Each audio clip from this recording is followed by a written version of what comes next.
Hi guys, it's Heather from Surreal Oracle Stories, here for another spread. I have the book I Can Mend Your Broken Heart by Paul McKenna. Just going to be reading a little bit out of it. Today we're going to read about reframing.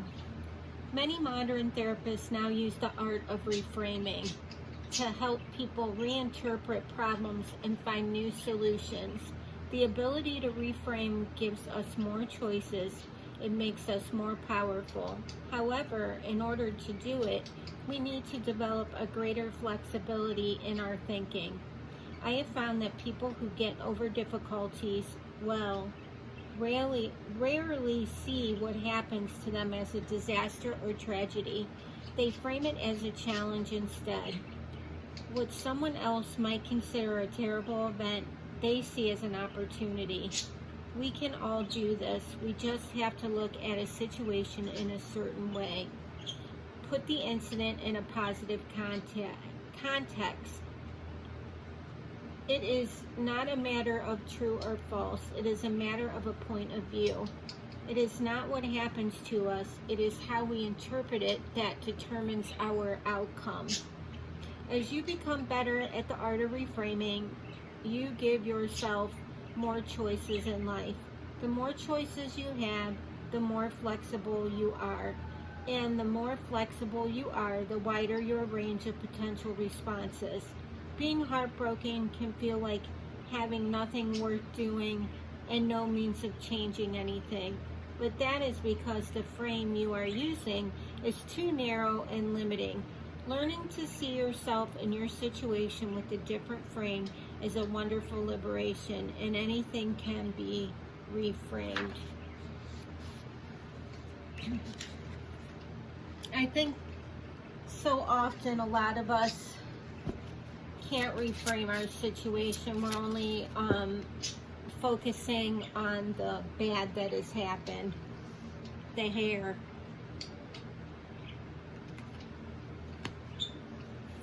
And we don't take sight of, it always takes two to tango. So, you might have had a part in it too, even though it was a small part.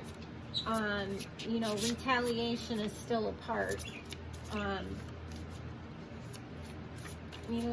I've been through a recent breakup and I've been trying to reframe. I keep a journal, which helps. Standing stones.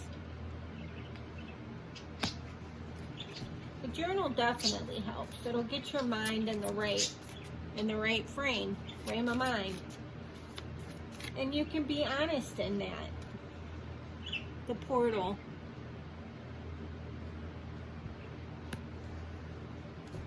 The deck we're using is the Celtic Spirit, as I stated last week, the Oak Guardian. And I just pulled 4 cards. Maybe it'll follow along with the story, maybe not. Bottom of the deck, the Morgan.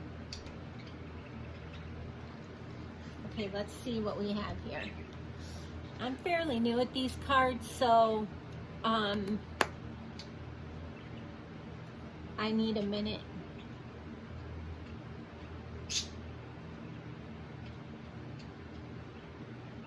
And speaking with the reframing, I think our little Oak Guardian here really speaks to that. He's the keeper of the door, which is the threshold. He has open mind and he has the answers that you need when you get to the door to ask. And I think the answers for our certain situations, which they're all different for all of us, are to stand back, observe, question, get the answers that we need. If we can't get them ourselves, you can go to a professional.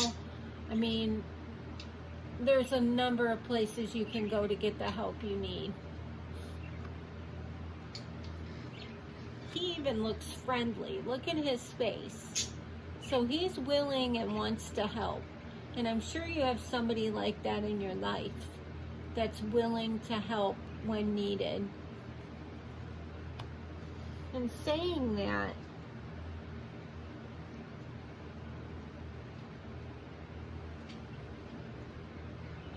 This portal provides new beginnings. You can walk right through that. There's a crescent moon around it. So it could happen the portal could open at different times of the month. You just would have to figure out your moon cycles. And you can get the portal anywhere. It's the gateway. It's the new beginning. A new beginning for you is a portal. New relationship. New position in the community or at your job. They're all portals that you're walking through.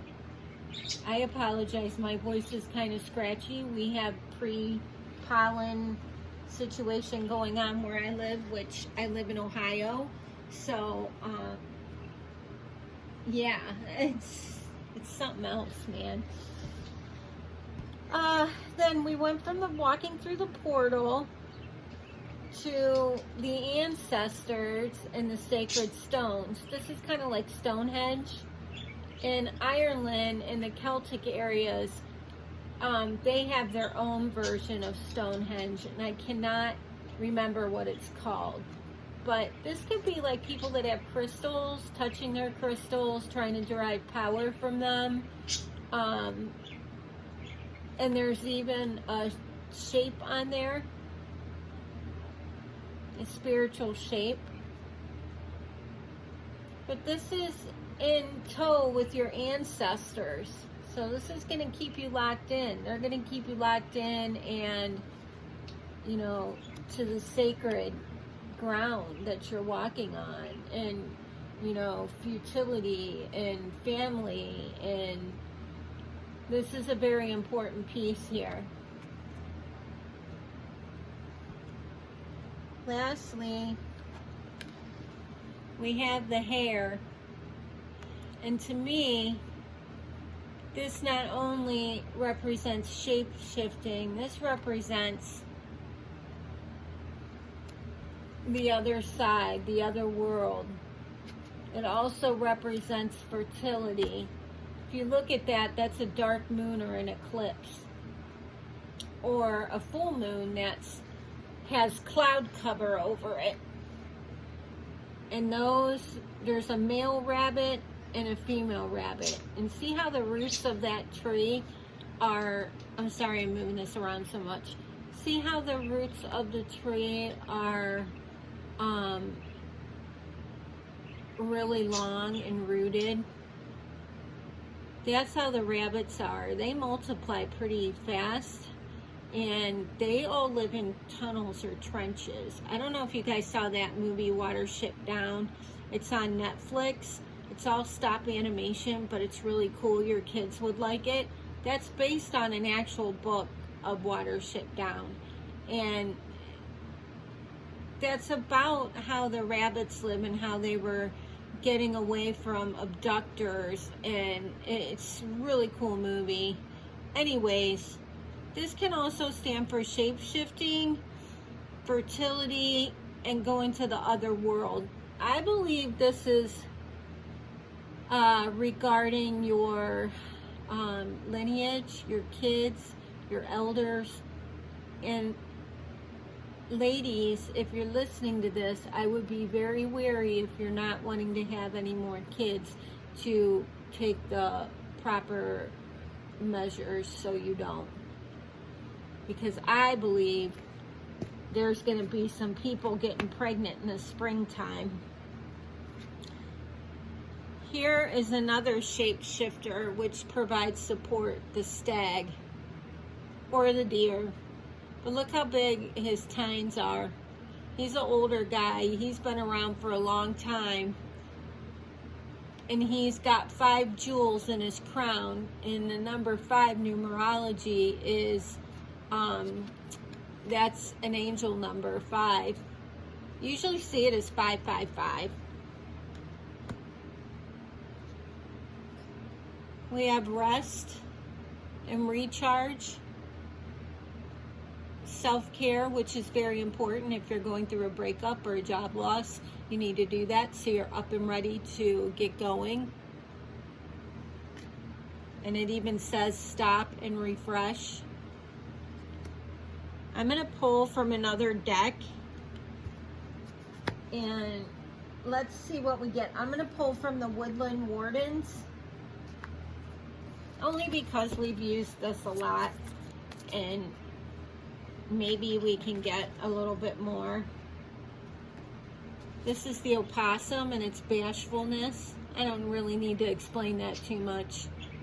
Maybe you guys are bashful after what happened, or if you're trying to date new people. The B is productivity, and I believe you guys will be up and running in no time. Maybe even getting a promotion at work. Let's pull one more. Whoa, 2 more came out, so that's what we're going with.